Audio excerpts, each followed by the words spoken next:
হামজাদের আগমনের পর 2026 সালটা আমাদের কি অপেক্ষায় রাখছে। করতে চাই অতীত স্মৃতি রোমন্থন যেমন করতে চান, তেমনি আমার ভবিষ্যতের দূরবীনে চোখ রেখে স্বপ্নও দেখতে চান। 2026 সালে আরও কারা কারা আসতে পারে আলোচিত প্রবাসী ফুটবলাররা। শিরোপার ঘোড়াটা ঘোচাতে যা যা করণীয় তাই তাই করতে হবে বাফুফেকে, এবং সেক্ষেত্রে প্রবাসী ফুটবলারদের দিকে বিশেষ নজর তাদের রাখতেই হবে। বিদায় নিতে যাচ্ছে 2025 সাল। বিদায়ী বছরটা বাংলাদেশ ফুটবল বিশেষভাবে স্মরণীয় হয়ে থাকবে। বাংলাদেশের যেসব বাংলাদেশের অরিজিন ফুটবলার বা বাংলাদেশি বংশোদ্ভূত ফুটবলার, যে প্রবাসী ফুটবলাররা বাংলাদেশ ফুটবল এসেছিলেন বা এসেছেন, এবং তাদের স্পর্শে বাংলাদেশ ফুটবল নতুন একটা দিনের সন্ধান পেয়েছে। এই কারণেই বাংলাদেশ ফুটবলকে বিশেষ মনে রাখতে হবে 2025 সালে। বিদায়ী বছরটা আমরা যদি ফিরে দেখি, বাংলাদেশের ফুটবলের ম্যাক্সিমাম স্টেজে অনেক বাংলাদেশি অরিজিন ফুটবলাররা এসেছিলেন।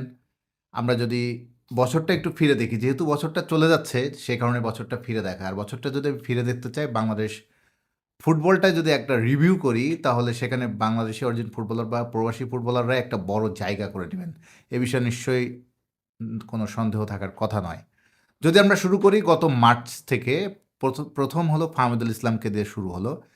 বিশেষ করে তার সৌদি আরবের ক্যাম্প থেকে ফিরে যাওয়া এবং এরপর আবার ফিরে আসা, তখন তাকে ঘিরে যে একটা সমর্থকদের মধ্যে, একটা ফ্যানদের মধ্যে একটা বিপুল একটা প্রতিক্রিয়া বা আন্দোলন তৈরি হলো। এরপরে সব কিছু ছাড়িয়ে গেল হামজা চৌধুরীর এফেক্ট। হামজা চৌধুরী আসার পরে যে আলোড়ন তার তৈরি হলো বাংলাদেশ ফুটবলে, এবং নতুন করে একটা যে উন্মাদনা তৈরি হলো বাংলাদেশ জাতীয় ফুটবল দলকে ঘিরে।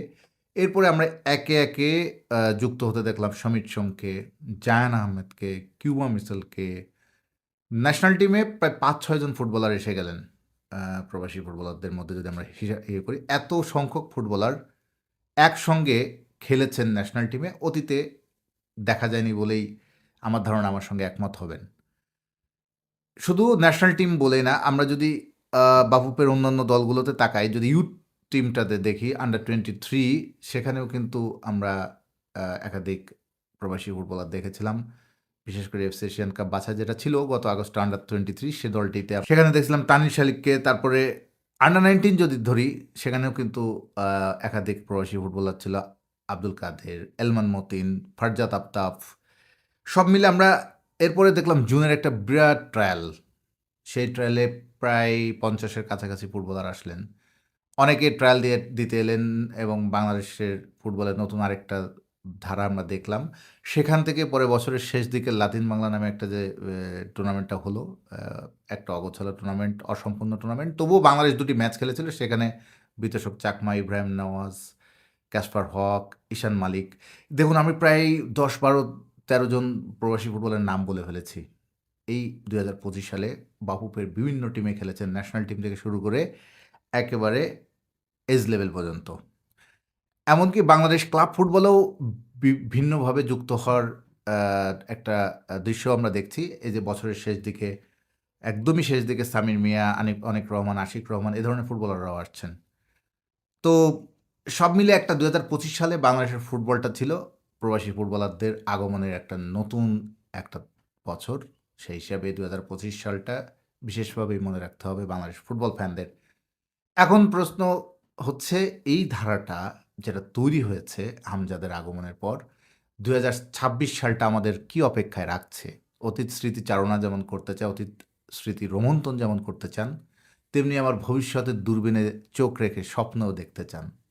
বাংলাদেশ ফুটবল কোন ধাপে যাবে, কত দূর যাবে, কোন ধারাতে থাকবে, ঠিক পথে থাকবে কিনা, যে আশাটা তৈরি হয়েছে সেটার পরিপূর্ণ বাস্তবায়ন দেখা যাবে কিনা।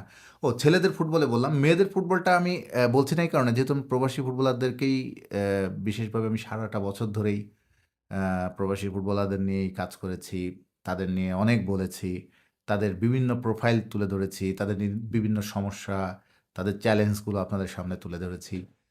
অনেক অভিভাবক প্রবাস থেকে আমার সঙ্গে যোগাযোগ করেছেন, দেশে এসে কথা বলেছেন, দেখা হয়েছে, অনেক ফুটবলারের ইন্টারভিউ করেছি। প্রায় 15-20 জন ফুটবলারের তো ইন্টারভিউ করেছি। আমার ইউটিউব চ্যানেলে আপনারা দেখতে পারবেন, ফেসবুক পেজেও দেখতে পারবেন। সুতরাং আমি মেয়েদের ফুটবলে যেহেতু সেভাবে প্রবাসী ফুটবলার অন্তর্ভুক্ত হয়নি, সে কারণে আমি মেয়েদের ভালো সাকসেস থাকার পরেও আমি মেয়েদের ফুটবলটা আপাতত বলছি না। তারা এশিয়ান কাপ খেলতে যাবে আগামী মার্চে অস্ট্রেলিয়াতে। মেয়েদের ফুটবলটাও একটা ভালো বড় অ্যাচিভমেন্ট ছিল। একই সঙ্গে এজ লেভেল ফুটবল, তারাও আন্ডার-20 যে মেয়েদের তারাও এশিয়ান কাপ খেলতে যাচ্ছে। সাফল্যের দিক থেকে মেয়েদের ফুটবল বরং অনেক এগিয়ে ছিল ছেলেদের তুলনায়। কিন্তু ছেলেদের ফুটবল যেটা জাতীয় দলকে ঘিরে মানুষের যে নতুন করে আশাটা তৈরি হয়েছে, একটা ওয়েভ তৈরি হয়েছে, আমি এই দিকেই আলোকপাত করছি। সেক্ষেত্রে ২০২৬ সালে আরও কারা, কারা আসতে পারে আলোচিত প্রবাসী ফুটবলাররা? সেটি যদি আমরা দেখি, আমি যে তালিকাগুলো বলছি এগুলো হচ্ছে রিসেন্ট যাদের ব্যাপারে বাফুফে কিছুটা এগিয়েছে, অনেক এজেন্ট কাজ করছে, তারা কতটুকু এগিয়েছে সেটুকুর বিশ্লেষণ করেই বলা। আম এর মধ্যে হয়তো কোনোটা শতভাগ সফল হতে পারে, কোনোটা আবার ঝুলে যেতে পারে। তবে আমরা আশাবাদী আম আ যাদের ব্যাপারে খুব আলোচনা হচ্ছে, ২০২৬ সালে আশা করি আমরা তাদেরকে পাবো। সেই নামগুলোর মধ্যে ১ম এ বলতে হলে জায়ান হাকিমের নামটা বলতে হয়। কারণ জায়ান হাকিম নিজেই কিন্তু ডিক্লেয়ার করেছেন, কিছুদিন আগেই বলেছেন তিনি বাংলাদেশে তো খেলবেনই, খেলতেই চান, বাংলাদেশে খেলা তার স্বপ্ন। যুক্তরাজ্য প্রবাসী এই ফুটবলার লেস্টারে বড় হয়ে ওঠা।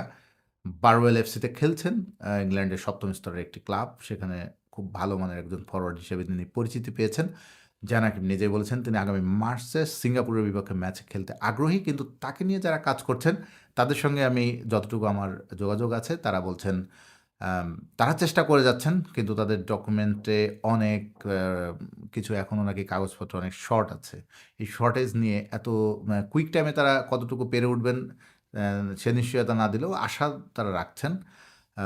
জাহান হাকিমের যেহেতু তাদের একটা লং গ্যাপ আছে, তার নানা সূত্রে তিনি আসবেন বাংলাদেশে, বাংলাদেশি হবেন। পাসপোর্ট প্রসেসটার যে জরুরি ডকুমেন্টসগুলো লাগে সেই ক্ষেত্রে অনেক কিছুর এখনও তাদের জোগাড় করতে হচ্ছে, এখানে একটু সময়। আর বাংলাদেশে পাসপোর্ট হয়ে যাওয়ার পর তিনি যেহেতু অ্যান্টিগাতে খেলে ফেলেছেন, ইন্টারন্যাশনাল ম্যাচ কিন্তু খেলার অভিজ্ঞতা যেহেতু তার আছে, ওইখানে একটা জটিলতাও থাকতে পারে ফিফার অ্যাপ্রুভাল পেতে। সেক্ষেত্রে এই প্রসেসগুলো যদি হয়ে যায় আগামী ৩ মাসের মধ্যে সিঙ্গাপুর ম্যাচে জাহান হাকিমকে দেখলে আমরা বরং সব বাংলাদেশি ফ্যানরা খুশিই হবে। সুতরাং আমরা ধরে নিই জাহান হাকিম ২০২৬ সালে যে কোনো সময় বাংলাদেশের ফুটবলে যুক্ত হতে পারেন। পরের নামটা বলছি ট্রেভর ইসলাম।